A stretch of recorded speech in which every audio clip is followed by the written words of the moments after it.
Good morning साथीहरू, म तपाईहरुलाई आज दशमलव सम्बन्धी ट्रिक सिकाउन गइरहेको छु। ध्यान दिएर हेर्नुहोला। सबभन्दा पहिला यो ट्रिक कसरी काम गर्छ त सबभन्दा पहिला यहाँ गर्नुहोस् कि दशमलव यहाँ कति छ र यहाँ कति अंकपछि दशमलव छ। यहाँ एक अंकपछि दशमलव छ र यहाँ 4 अंकपछि दशमलव छ। अब यो 0 लाई छोडेर यो 2 र यो 0 लाई छोडेर यो 4 लाई गुणा गर्नुहोस्। यहाँ 2 चौका हुन्छ 8 र यहाँ दशमलव 1 अंकपछि र यहाँ पनि दशमलव 1 अंकपछि 1 अंक 2 अंकपछि। यसको मतलब यहाँ गुणा गरेर दशमलव 2 अंकपछि आउँछ। यहाँ 1 अंक 8 भयो र 2 अंक दशमलव पूरा गर्नको लागि यहाँ एउटा 0 थप्नुपर्छ। अब 2 अंक भइहाल्यो। अब दशमलव यहाँ अगाडि थप्नुहोस् र अगाडि केही हुँदैन भने 0 थप्नुपर्छ। यो एन्सर हाम्रो आयो। त्यस्तै यहाँ 1 अंकपछि दशमलव छ र यहाँ 1 अंकपछि दशमलव छ। एन्सरमा 2 अंकपछि दशमलव हुन्छ र यो 6 र 9 लाई मल्टिप्लाई गर्नुहोस् र यहाँ कति भइहाल्छ 6 9 54।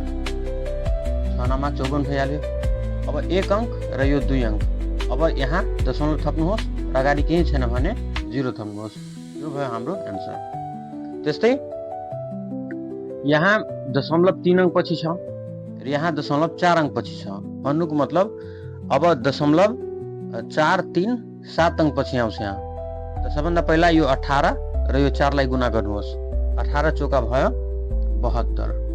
अब 7 अंक पूरा गर्नको लागि यहाँ 1 अंक 2 अंक यहाँ एउटा 0 फेरि 0 फेरि 0 फेरि 0 यहाँ।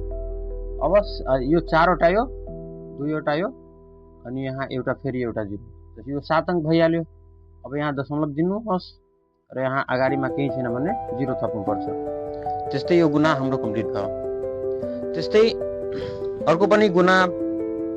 त्यस्तै यहाँ अर्को भागा छ र यो भाग गर्न पनि सामान्य ट्रिक छ। सबभन्दा पहिला यहाँ माथि हेर्नुहोस् कि कति अंकपछि दशमलव छ। 1 2 3 4 4 अंकपछि दशमलव छ र भाग 4 ले गर्नु छ।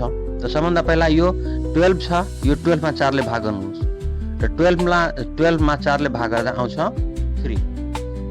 4 का 4 4 तिया 12 मतलब 3 आयो। अब कति अंक पछि दशमलव छ 1 अंक 2 अंक 3 अंक 4 अंक। यसको मतलब एन्सरमा 4 अंक पछि दशमलव हुन्छ। 1 अंक 2 अंक 3 अंक र यो 4 अंक भयो। यहाँ दशमलव दिने अगाडि केही छैन भने 0।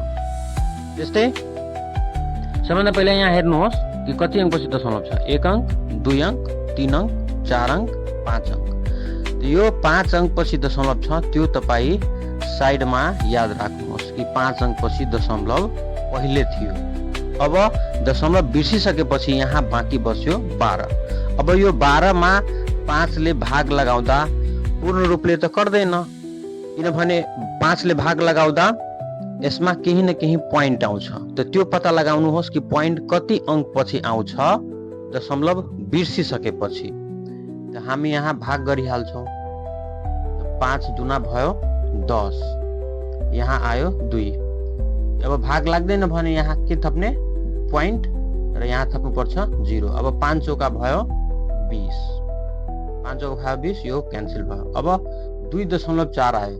यहाँ पोइन्ट बिर्सिसकेपछि 1 अंक पछि दशमलव र पोइन्ट बिर्स्नु यहाँ पहिले कति थियो 5 अंक पछि दशमलव, यहाँ 1 अंक पछि। त 5 चाहिँ कति भयो 6 अंक पछि। यसको मतलब एन्सरमा 6 अंक पछि दशमलव हुन्छ। त यहाँ 24 लेख्नुहोस् र 6 अंक पूरा गर्नको लागि यहाँ 0 थप्नुपर्छ। 1 अंक 2 अंक 3 अंक 4 अंक 5 अंक 6 अंक।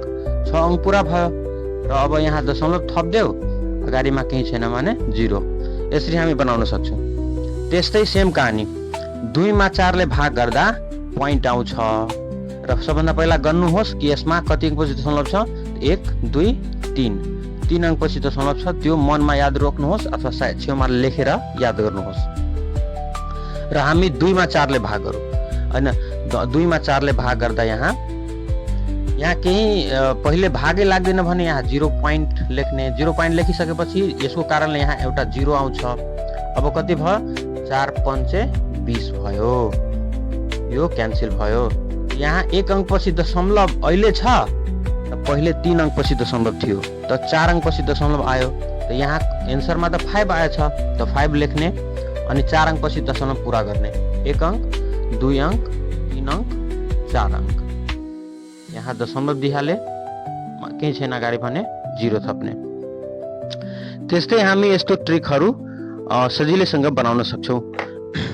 यो भिडियो हेर्नको लागि धन्यवाद।